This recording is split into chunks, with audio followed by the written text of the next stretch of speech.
وما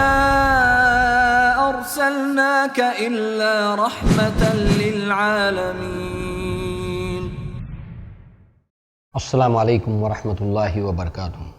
ان الحمد للہ والصلاة والسلام علی رسول اللہ واشہد ان لا الہ الا اللہ وحدہ لا شریک لہ واشہد ان محمدا عبدہ ورسولہ اما بعد. وقال اللہ تبارک وتعالی لقد کان لکم فی رسول اللہ اسوۃ حسنہ لمن کان یرجو اللہ والیوم الآخر وذکر اللہ کثیرا. رب اشرح لی صدری ویسر لی امری واحلل عقدۃ من لسانی یفقہوا قولی. ناظرین، اللہ کے نبی صلی اللہ علیہ وسلم کی سیرت، امام اعظم محمد رسول اللہ صلی اللہ علیہ وسلم کی سیرت کے حوالے سے ہم مسلسل گفتگو سن رہے ہیں. اسی حوالے سے آج جو ہمارا عنوان ہے وہ ہے تاریخ نبوت و رسالت، یعنی نبیوں اور رسولوں کی تاریخ، ہسٹری آف نبی اینڈ رسول. اس عنوان کی اہمیت اللہ کے نبی صلی اللہ علیہ وسلم کی سیرت میں اس وجہ سے ہے کہ ہم جان سکیں کہ اللہ تبارک و تعالیٰ نے جو یہ دنیا بنائی ہے، تو اللہ تعالیٰ نے جس مقصد کے تحت یہ دنیا بنائی ہے اس مقصد کو پورا کرنے کے لیے نبیوں کا بھیجا جانا ضروری ہے. ہمیں اس کا علم آ جائے، ہمیں اس کی معرفت حاصل ہو جائے. اور اس حوالے سے جو نبیوں کا ایک سلسلہ جاری تھا آدم علیہ السلام سے اور آ کر محمد رسول اللہ صلی اللہ علیہ وسلم کی زندگی کے اوپر ختم ہوا، اس تعلق سے ایک روایت کو ہم سنیں. عن جبیر بن مطعم رضی اللہ عنہ قال عن النبی صلی اللہ علیہ وسلم قال انا محمد وانا احمد وانا الماحی الذی یمحی بی الکفر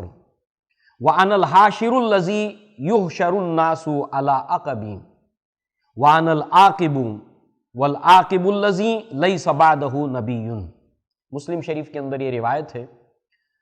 اللہ کے نبی نے فرمایا کہ میرا نام محمد ہے صلی اللہ علیہ وسلم، میرا نام احمد ہے صلی اللہ علیہ وسلم، میرا نام ماہی ہے کہ اللہ تبارک و تعالیٰ میرے ذریعے سے کفر کو مٹائے گا، میرا نام حاشر ہے کہ مجھے اٹھایا جائے گا اور میرے پیچھے پھر سب کو اٹھایا جائے گا. وانا العاقب، میں سب سے آخری ہوں، میرا نام عاقب ہے. عاقب آخری، سب سے پیچھے آنے والا، یعنی نبیوں میں سب سے آخر میں آنے والا. والعاقب الذی لیس بعدہ نبی، کہ میرے بعد کوئی نبی نہیں ہے. یعنی نبیوں کے اس اتہاس کے اندر، اس تاریخ کے اندر جو آدم علیہ السلام سے شروع ہوتا ہے، محمد صلی اللہ علیہ وسلم اس سلسلے کی آخری کڑی ہیں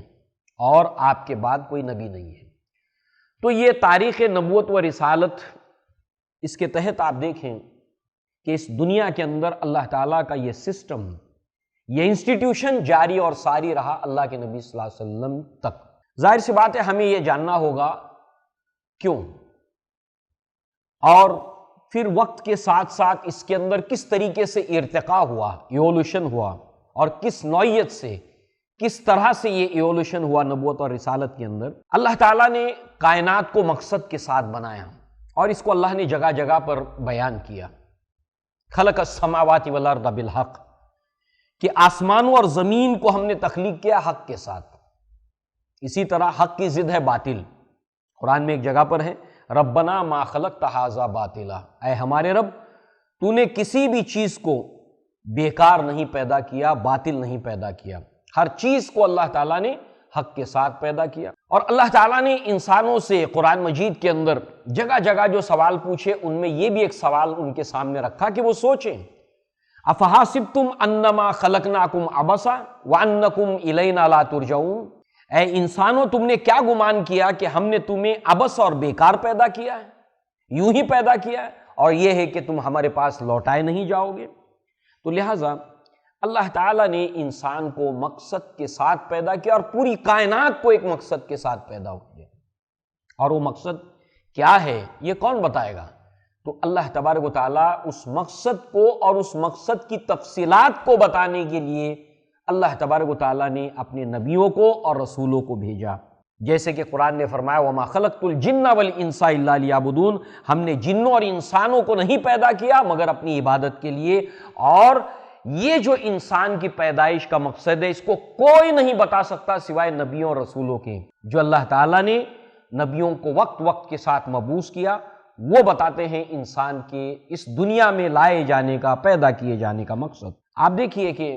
اس مقصد کی تکمیل کے لیے اللہ تعالیٰ نے اس پوری کائنات کو اس کی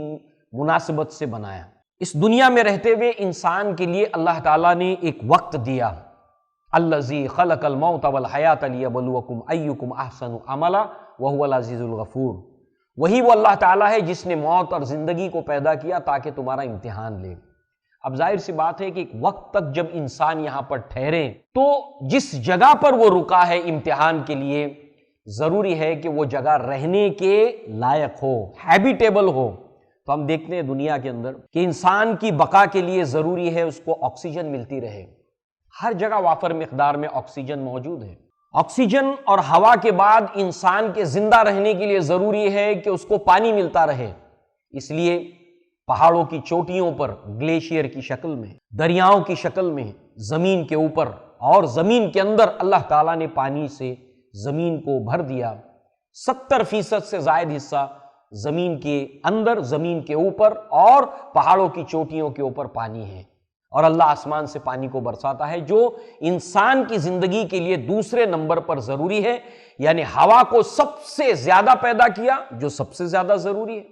اس کے بعد پانی کو ہوا کے بعد سب سے زیادہ ضروری ہے اس کو پیدا کیا اللہ نے، اور اس کے بعد غذا ضروری ہے تو اللہ تعالیٰ نے غذا کو بھی دنیا کے اندر انسان کے لیے پیدا کیا۔ اس طرح سے انسان کے لیے اللہ نے ہر چیز کو نسبت اور تناسب کے ساتھ پیدا کیا۔ بقول اقبال زندگی کیا ہے؟ عناصر میں ظہور ترتیب، موت کیا ہے؟ انہی اجزاء کا پریشان ہونا، یعنی سب سے زیادہ آکسیجن، اس سے کم پانی، اس سے کم غذا۔ کتنا مناسب اللہ تعالیٰ نے پیدا کیا ہے حق کے ساتھ ہر چیز کو، اور یہ ساری چیزوں پر جب ہم غور کرتے ہیں تو یہ ہماری زندگی کے لیے ضروری ہے۔ درخت ہمارے لیے ضروری، پانی ہمارے لیے ضروری، غذا ہمارے لیے ضروری، جانور ہمارے لیے ضروری، آسمان ہمارے لیے ضروری، بارش ہمارے لیے ضروری، مگر ہم کس لیے ہیں؟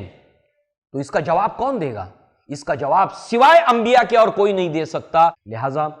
یہاں پر آپ دیکھیں کہ یہ جو ہمیں دنیا میں لائے جانے کا جو مقصد ہے، ہمیں کس طرح سے زندگی گزارنی ہے، اس کو سوائے نبیوں کے اور کوئی نہیں بتا سکتا۔ لہٰذا اللہ تبارک و تعالیٰ نے نبیوں کا اور رسولوں کا ایک سلسلہ جو ہے وہ جاری کیا۔ اسی طریقے سے اللہ تبارک و تعالیٰ نے انسان کو جو پیدا کیا تو اس کے اندرون کے اندر اس میں بہت سی صلاحیتوں کو اللہ تعالیٰ نے رکھا۔ جیسے اللہ تعالیٰ فرماتا ہے قرآن میں اللہ اخرجکم من بطون امہاتکم لا تعلمون شیئا وجعل لکم السمع والابصار والافئدہ لعلکم تشکرون، کہ وہی وہ اللہ تعالیٰ ہے جو تمہیں تمہاری ماؤں کے پیٹ سے اس طرح نکالتا ہے کہ تم کچھ بھی نہیں جانتے تھے، پھر اس نے تمہیں سماعت دی یعنی سننے کی طاقت جس سے علم حاصل ہوتا ہے، اس نے تمہیں بصارت دی یعنی آنکھیں جس سے ہمیں علم حاصل ہوتا ہے، تمہیں دل دماغ دیے کہ اس سے تم نتیجے نکالتے ہو، لعلکم تشکرون تاکہ تم شکر گزار بن جاؤ۔ پھر کہیں اللہ تعالیٰ نے فرمایا سورہ بنی اسرائیل میں وَلَا تَقْفُ مَا لَيْسَ لَكَ بِهِ عِلْمٌ إِنَّ السَّمْعَ وَالْبَصَرَ وَالْفُؤَادَ كُلُّ أُولَئِكَ كَانَ عَنْهُ مَسْئُولًا، کہ بے شک ایسی چیز کے پیچھے نہ چلو جس کا تمہیں علم نہیں، وَلَا تَقْفُ مَا لَيْسَ لَكَ بِهِ عِلْمٌ، ایسی چیز کے پیچھے نہ چلو جس کا تمہیں علم نہیں، بے شک تمہاری سماعت، تمہاری بصارت، تمہارے نتیجے نکالنے کی صلاحیت، دل دماغ، اس کے تعلق سے اللہ تعالیٰ تم سے سوال پوچھے گا۔ تو گویا کہ اللہ تبارک و تعالیٰ نے یہ تمام علم کے حصول کے ذرائع انسان کو دے کر اس دنیا میں بھیجا، اسی کے ساتھ ساتھ اللہ تعالیٰ نے رسولوں کو بھیجا تاکہ انسان کے اوپر آخری درجے کے اندر حجت قائم ہو جائے۔ رسولا مبشرین لئلا یکون للناس علی اللہ حجت بعد الرسول، کہ رسولوں کو بھیجا خوشخبری دینے والے، مبشرین و منذرین، اور ڈرانے والے بنا کر، تاکہ لوگوں کے لیے اللہ تبارک و تعالیٰ کے اوپر کوئی حجت باقی نہ رہے۔ لہٰذا وقان اللہ عزیزا حکیمہ، کہ بے شک اللہ تعالیٰ زبردست ہے اور حکمت والا ہے۔ تو گویا کہ انسانوں کو یہ ساری صلاحیتوں کو دینے کے ساتھ ساتھ اللہ تعالیٰ نے رسولوں کو بھیج کر، نبیوں کو بھیج کر انسانوں کے اوپر اتمام حجت کر دیا کہ وہ اللہ کے سامنے کوئی عذر، کوئی ایکسکیوز نہیں پیش کر سکیں کہ دنیا میں وہ جس مقصد کے ساتھ بھیجے گئے تھے اس مقصد سے آگاہ کرنے کے لیے اللہ تعالیٰ نے نبیوں کو بھیجا۔ نبوت اور رسالت کے اس اتہاس کے اندر سب سے پہلے انسان اس دھرتی کے اور سب سے پہلے نبی آدم علیہ السلام تھے۔ وہاں سے نبوت اور رسالت کا سلسلہ شروع ہوا، اور اللہ تبارک و تعالیٰ نے قرآن مجید میں فرمایا یا بنی آدم، اے آدم کے بچوں، اما یاتینکم رسول منکم یقصون علیکم آیاتی فمن اتقی واصلح فلا خوف علیہم ولا هم یحزنون، کہ اے آدم کے بچوں، جب میری طرف سے میرے رسول تمہارے پاس آئیں گے میری آیات پڑھتے ہوئے، لہٰذا جو کوئی تقویٰ کی روش اختیار کرے گا اور اپنی اصلاح کر لے گا، اپنے آپ کو سدھار لے گا، اس کے لیے کوئی ڈر نہیں ہوگا، اس کے لیے کوئی خوف نہیں ہوگا۔ اس طرح سے اللہ تبارک و تعالیٰ نے نبیوں کو بھیجا، اور جو اب ان کی پیروی کرے گا، ان کے بتائے ہوئے راستے کے اوپر چلے گا، اس کو کوئی ڈر اور اس کو کوئی خوف نہیں ہوگا۔ تو انسانوں کا آغاز اس زمین کے اوپر ہوا۔ آدم علیہ السلام کے جو بیٹے تھے حابل اور قابل، ان کا تذکرہ قرآن میں سورہ مائدہ کے اندر آیا ہے۔ لہٰذا آدم علیہ السلام کے یہاں یعنی حوا کو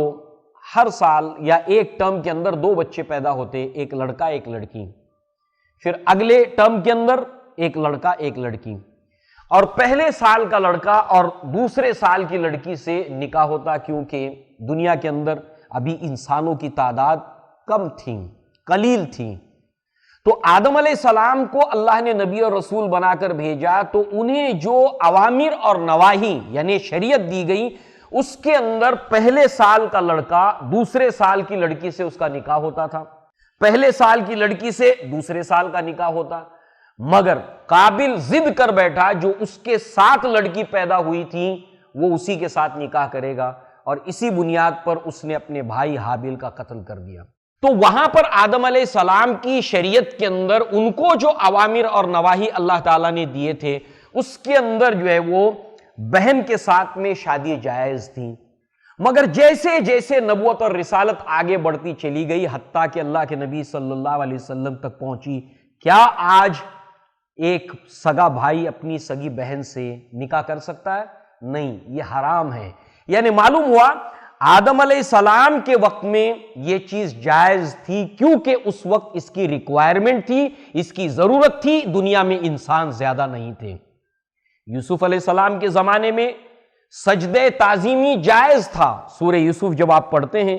تو اس کے اندر یوسف علیہ السلام کے لیے ان کے بھائی سجدہ کرتے ہیں، سجدہ تعظیمی۔ اللہ کے نبی صلی اللہ علیہ وسلم سے صحابہ کرام نے کہا کہ اللہ کے نبی، یہ قیصر اور کسریٰ کو لوگ سجدہ کرتے ہیں، آپ زیادہ حقدار ہیں کہ ہم آپ کو سجدہ کریں۔ اللہ کے نبی نے فرمایا کہ میری شریعت کے اندر جو اللہ نے مجھے دیے سجدہ حرام ہے۔ اگر یہ جائز ہوتا تو میں عورتوں سے کہتا کہ وہ اپنے شوہروں کو سجدہ کریں۔ اس حوالے سے آپ دیکھیں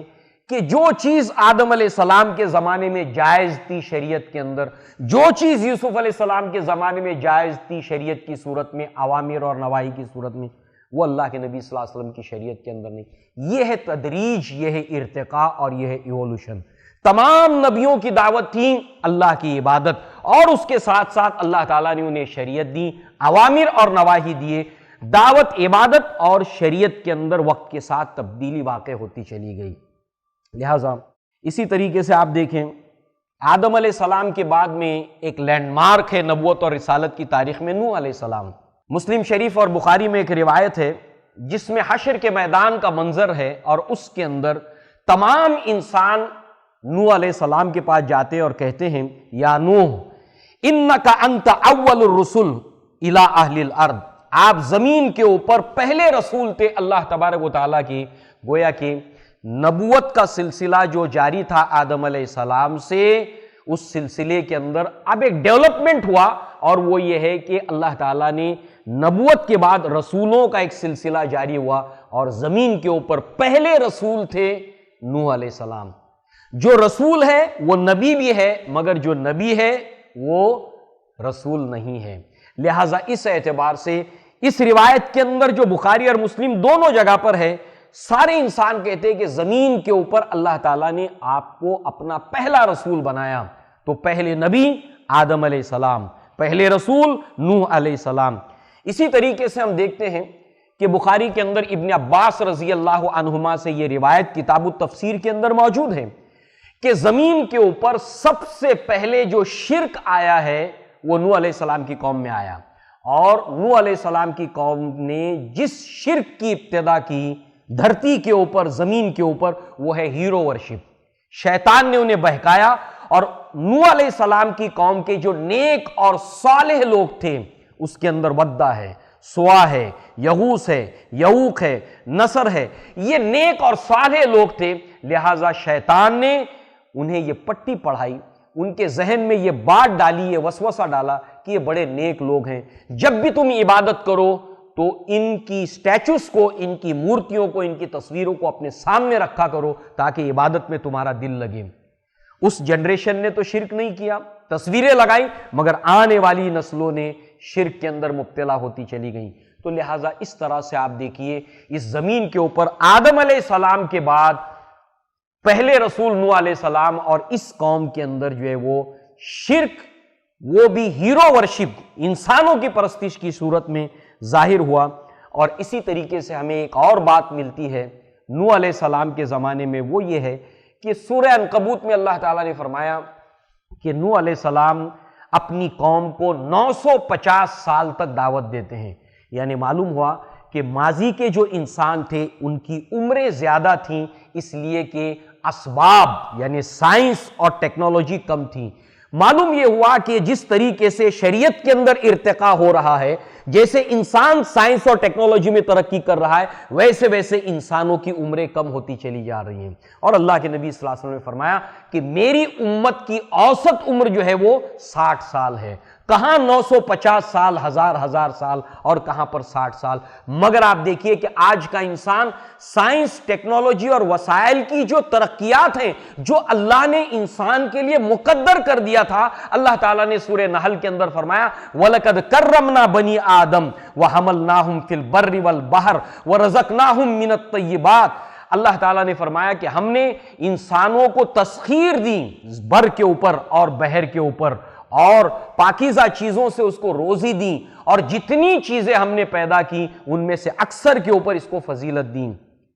ایک سائنسدان کا نام ہم سنتے ہیں جس کو جو ہے وہ نوبل پرائز سے بھی،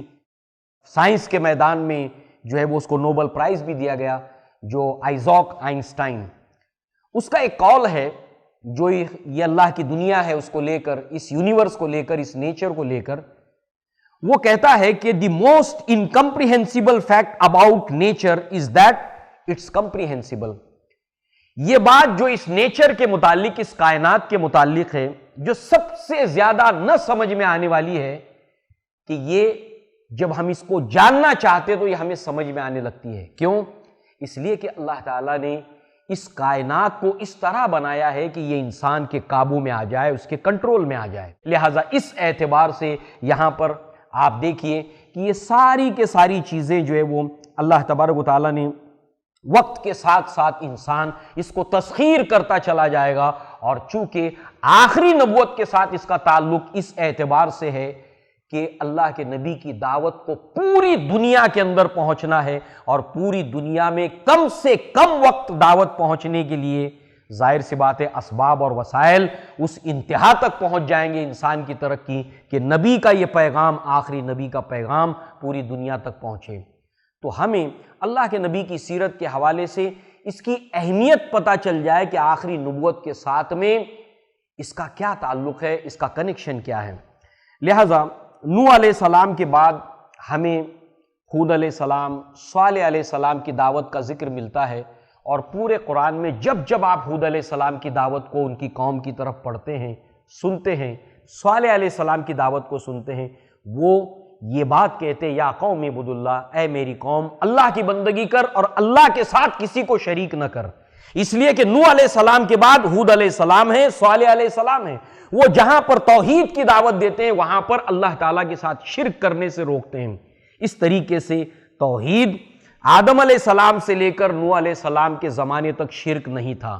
نوح علیہ السلام کے بعد شرک کی ابتدا ہوئی، اس لیے نوح علیہ السلام کے بعد کے انبیاء میں ہود علیہ السلام، صالح علیہ السلام اپنی قوم کو شرک سے روکتے ہیں، نوح علیہ السلام شرک سے روکتے ہیں. اور اس کے بعد آپ دیکھیں کہ نوح علیہ السلام کے بعد جو اللہ کی طرف سے پانی کا عذاب آتا ہے، اس کے بعد نوح علیہ السلام کی جو بھی ذریت ہے جس کا ذکر اللہ نے سورہ بنی اسرائیل کے اندر کیا، اسی ذریت کے اندر ابراہیم علیہ السلام کی ولادت ہوتی ہے. اور ابراہیم علیہ السلام کی تاریخ کو جب ہم پڑھتے ہیں، ہم دیکھ رہے ہیں تاریخ نبوت و رسالت.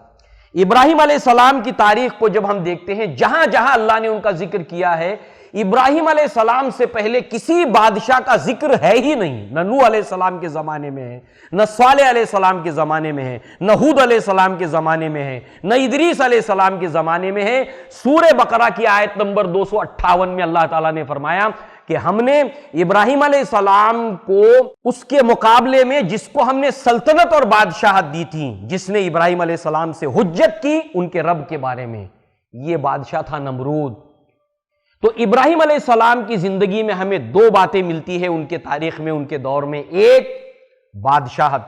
بڑی آبادی 2.5 لاکھ کی ہم کو یہاں پر نظر آتی ہے، اور اسی کے ساتھ ساتھ جو ہے وہ بادشاہ ہونے کے ساتھ ساتھ ہمیں ایک بات اور یہاں پر جو نظر آتی ہے وہ یہ ہے کہ مناظر فطرت کی عبادت، نیچر کی عبادت.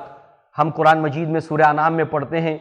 کہ ان کی قوم ستارے کی پرستش کرتی تھی، ان کی قوم چاند کی پوجا کرتی تھی، ان کی قوم سورج کی پوجا کرتی تھی. تو یہ تمام کے تمام چیزیں ارتقا پذیر جو نبوت اور رسالت کی تاریخ میں ہم کو دکھائی دیتی ہیں. لہٰذا جو ہے وہ ابراہیم علیہ السلام نے اپنی قوم کو ان تمام طرح کے شرک سے روکا. گویا کہ ابراہیم علیہ السلام کا زمانہ آتے آتے جہاں پر ہیرو ورشپ کا شرک موجود تھا، وہاں پر نیچر کی پوجا اور عبادت کا شرک بھی موجود ہے، دنیا کے اندر آیا. اور اللہ تعالیٰ نبیوں کو بھیجتا رہا اور یہ انبیاء تمام طرح کے شرک سے لوگوں کو روکتے رہے. ابراہیم علیہ السلام ہی کی نسل کے اندر ہم دیکھتے ہیں آگے ملتا ہے ہمیں ذکر لوط علیہ السلام کا تذکرہ، جو ابراہیم علیہ السلام کے ہم عصر بھی تھے. اور لوط علیہ السلام نے جب اپنی قوم کو دعوت دی تو اللہ کی عبادت کی دعوت دی. نمبر 2، اپنی قوم کو شرک سے روکا، اللہ کی عبادت کی دعوت، اللہ تعالیٰ کے شرک سے روکا. اور نمبر 3، اپنی قوم سے کہا أَإِنَّكُمْ لَتَأْتُونَ الرِّجَالَ شَهْوَةً مِّن دُونِ النِّسَاءِ مَا سَبَقَكُمْ بِهَا مِنْ أَحَدٍ مِّنَ الْعَالَمِينَ، کہ تم لوگ اپنی خواہش کو پورا کرنے کے لیے مردوں کے پاس آتے ہو جبکہ اللہ تعالیٰ نے اس کے لیے عورتیں بنائی ہے، اور تم یہ وہ گناہ کرتے ہو جو تم سے پہلے کسی نے نہیں کیا. اس سے معلوم ہوا کہ لوط علیہ السلام کا زمانہ آتے آتے سماج اتنا پھیل چکا تھا، اور سماج کے اندر اسباب، کھانا پینا، دنیا کے اسباب، عیش و عشرت، یہ بڑھتے چلے گئے، اسباب بڑھتے چلے گئے. اس کے ساتھ ساتھ انسان اپنی خواہشات کی پیروی کے سلسلے میں حد سے تجاوز کرنے لگا. تو لوط علیہ السلام کی دعوت میں ہمیں ملتا ہے اللہ کی عبادت، شرک سے روکا، اور سماج میں گندگی پیدا ہونے والی ہے اس کے خلاف اپنی قوم کو روکا. اور اسی کے ساتھ اس قوم کو جو عذاب آیا ہے اس کے بڑے جرائم میں سے یہ بھی ایک جرم تھا کہ وہ اپنی جنسی خواہش کو مردوں سے پورا کرتے تھے. اسی کے ساتھ آپ دیکھتے ہیں شعیب علیہ السلام کا ذکر کیا اللہ تعالیٰ نے. شعیب علیہ السلام نے اپنی قوم کو جب دعوت دی، ایک اللہ کی عبادت، شرک سے روکا، اور اس کے ساتھ میں کہا وَأَوْفُوا الْكَيْلَ وَالْمِيزَانَ وَلَا تَبْخَسُوا النَّاسَ أَشْيَاءَهُمْ وَلَا تُفْسِدُوا فِي الْأَرْضِ بَعْدَ إِصْلَاحِهَا، کہ ناپ تول میں کمی نہ کرو اور لوگوں کو کم تول کر نہ دو، لہٰذا جو ہے وہ زمین کے اوپر فساد نہ مچاؤ بعد اس کی اصلاح کے. معلوم یہ ہوا کاروبار، تجارت دنیا کے اندر جیسے جیسے پھیلنے لگی تو شعیب علیہ السلام نے توحید کی دعوت کے ساتھ اللہ تعالیٰ کے شرک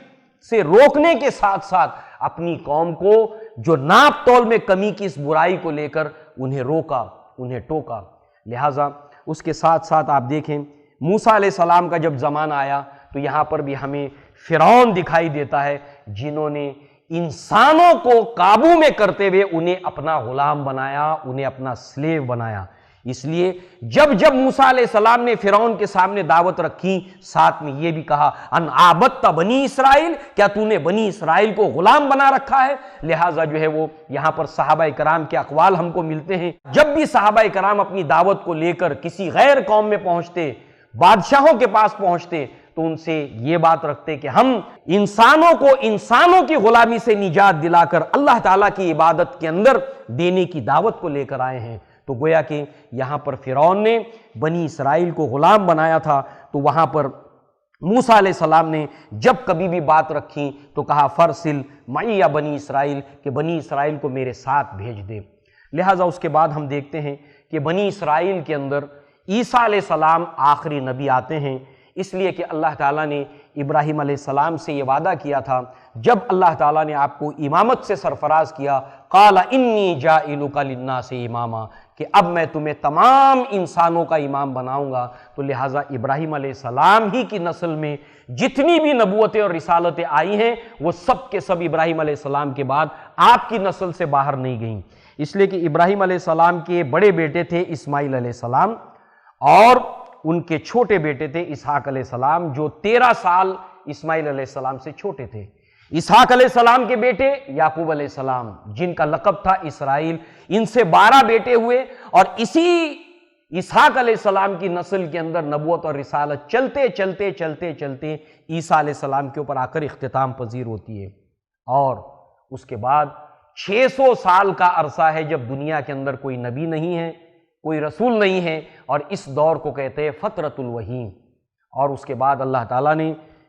571 عیسوی کے اندر اللہ کے نبی کی ولادت ہوتی ہے، اور 610 عیسوی سے آپ کے اوپر وحی کے نزول کا سلسلہ شروع ہوتا ہے۔ اللہ کے نبی صلی اللہ علیہ وسلم سے جب سوال پوچھا گیا آپ کی نبوت اور رسالت کے تعلق سے، تو آپ نے فرمایا انا دعوت ابی ابراہیم علیہ السلام، میں اپنے ابا ابراہیم علیہ السلام کی دعا ہوں۔ اس کا ذکر سورہ بقرہ کے اندر ہے، جب ابراہیم علیہ السلام نے اور اسماعیل علیہ السلام نے اللہ کے گھر کو تعمیر کرتے ہوئے جو دعائیں مانگی، اس کے اندر یہ دعا تھی ربنا وبعث فیہم رسول یتلو علیہم آیاتک ویعلمہم الکتاب والحکمہ ویزکیہم انک انت العزیز الحکیم، کیا ہے ہمارے رب یہاں سے ایک رسول کو اٹھائیو۔ تو گویا اللہ کے نبی نے فرمایا انا دعوت ابی ابراہیم علیہ السلام، میں اپنے ابا ابراہیم علیہ السلام کی دعا ہوں، وبشرا عیسیٰ علیہ السلام، اور عیسیٰ علیہ السلام کی بشارت، اور یہ بشارت کا ذکر قرآن میں سورہ صف کے اندر ہے، من بعد اسمہ احمد، میرے بعد ایک نبی آئیں گے، ان کا نام ہوگا احمد۔ تو گویا کہ یہاں پر آپ دیکھیے اللہ کے نبی صلی اللہ علیہ وسلم کی جب بعثت ہوئی ہے، تو اس کے بعد اللہ تبارک و تعالیٰ نے 23 سال تک اللہ کے نبی نے اپنی دعوت کو اپنی قوم کے سامنے رکھا، اور اس کے بعد اللہ تعالیٰ نے اس شریعت کو، اس کے اوامر اور نواہی کو جو تمام کیا، تو اللہ تعالیٰ نے وہ آیت نازل کی الیوم اکملت لکم دینکم واتممت علیکم نعمتی ورضیت لکم الاسلام دینا، آج کے دن میں نے تمہارے لیے تمہارے دین کو مکمل کیا اور اپنی شریعت کو تمہارے اوپر تمام کیا۔ تو گویا کہ وہ شریعت کا سلسلہ، وہ نبوت کا سلسلہ جو آدم علیہ السلام سے چلتے چلتے چلتے چلتے آ کر محمد رسول اللہ صلی اللہ علیہ وسلم کے اوپر آ کر اختتام پذیر ہوا، تو اس کے اندر ہم دیکھتے ہیں کہ تمام انبیاء کی دعوت ایک ہی تھی، ایک اللہ کی عبادت جس کے لیے انسان کو پیدا کیا گیا، وما خلقت الجن والانس الا لیعبدون، اور اس کے ساتھ ساتھ اوامر اور نواہی بدلتے چلے گئے، اور کچھ اوامر اور نواہی کرو اور یہ نہ کرو، ڈوز اینڈ ڈو ناٹس، اسی کو ہم کہتے ہیں شریعت۔ Dos and do nots is equal to شریعت، اوامر یہ کرو جمع نواہی یہ نہ کرو از اکول ٹو شریعت۔ اس کے اندر چینجز آتے رہے، اور اللہ کے نبی کی شریعت کے اوپر آ کر تمام ہو گئی یہ شریعت الیوم اکملت لکم دینکم واتممت علیکم نعمتی۔ اب اس کا تقاضا یہ تھا کہ جو کتاب اللہ تعالیٰ نے اپنے نبی صلی اللہ علیہ وسلم کے اوپر نازل کی ہے قرآن، وہ محفوظ رہے، اللہ کے نبی کی نبوت اور رسالت محفوظ رہے۔ آپ دیکھیے 600 سال کے اندر جو اللہ تعالیٰ نے کتاب نازل کی انجیل، اللہ کے نبی صلی اللہ علیہ وسلم کا زمانہ آتے آتے اپنی اصلی زبان میں باقی نہیں رہی، اپنی اصل زبان کے اندر باقی نہیں رہی۔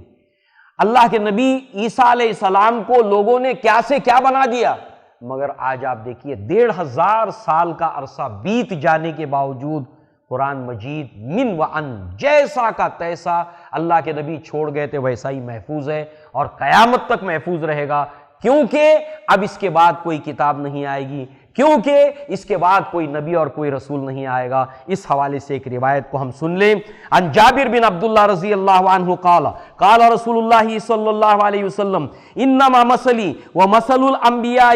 کرجل بنا دارن فاکملها واحسنها الا موضع لبنة فجعل الناس يدخلونها ويتعجبون منها ويقولون الا موضع اللبنة۔ یہ ترمذی میں روایت ہے، اللہ کے نبی فرماتے ہیں کہ میری اور دیگر انبیاء کی مثال ایسی ہے جیسے کہ کسی نے ایک محل بنایا اور اس محل کو بہت اچھے سے بنایا، اس کو اچھے سے ڈیزائن کیا، ڈیکوریٹ کیا، سوائے ایک اینٹ کی جگہ کو چھوڑ دیا۔ تو جب لوگ اس محل کو دیکھنے کے لیے آنے لگے تو محل کی تعریف کرتے اور اس جگہ کو، خالی جگہ کو دیکھ کر تعجب کرتے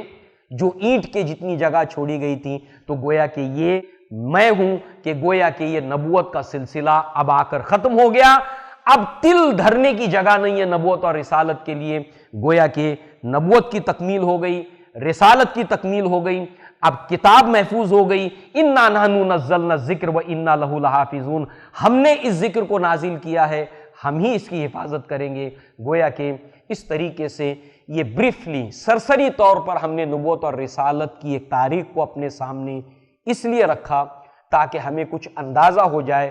معرفت رسالت حاصل ہو جائے کہ اللہ نے نبیوں کو دنیا میں کیوں بھیجا، اور یہ انسانوں کو اپنی پیدائش کے مقصد کا جو علم ہے وہ نبیوں کے علاوہ نہ اسے عقل سے حاصل ہو سکتا ہے، نہ فلسفیوں سے اس کو یہ مل سکتا ہے، نہ سائنس اور ٹیکنالوجی سے یہ انہیں علم حاصل ہو سکتا ہے۔ اللہ تعالیٰ نے اس کے لیے ایک بہترین انتظام کیا، نبوت اور رسالت کے سلسلے کی ایک چین جاری کی آدم علیہ السلام سے، جو محمد رسول اللہ پر آ کر ختم ہو گئی۔ تو لہٰذا اب ہم باقاعدگی کے ساتھ میں اللہ کے نبی کی جب رسالت کی طرف آئیں گے کہ جس خطے میں اللہ تعالیٰ نے اپنے نبی کو مبعوث کیا، یعنی جزیرہ نمائے عرب، تو اب ہمارا جو اگلا عنوان ہوگا کہ اللہ تبارک و تعالیٰ نے آخری نبوت کے لیے سرزمین عرب کا انتخاب کیوں کیا، عربوں کا انتخاب کیوں کیا، اس کے ساتھ آخری نبوت کا کیا تعلق ہے، کیا وزڈم ہے، کیا حکمت ہے۔ اللہ تعالیٰ سے دعا ہے کہ اللہ تعالیٰ ہمیں اپنے پیارے حبیب امام اعظم محمد رسول اللہ صلی اللہ علیہ وسلم کی سیرت کو پڑھنے، سمجھنے کی توفیق عطا فرمائے اور اس کی معرفت حاصل کرنے کی توفیق عطا فرمائے۔ اقول قولی ھذا واستغفر اللہ لی ولکم ولسائر المسلمین والمسلمات۔ السلام علیکم ورحمۃ اللہ وبرکاتہ۔ وما أرسلناك إلا رحمة للعالمين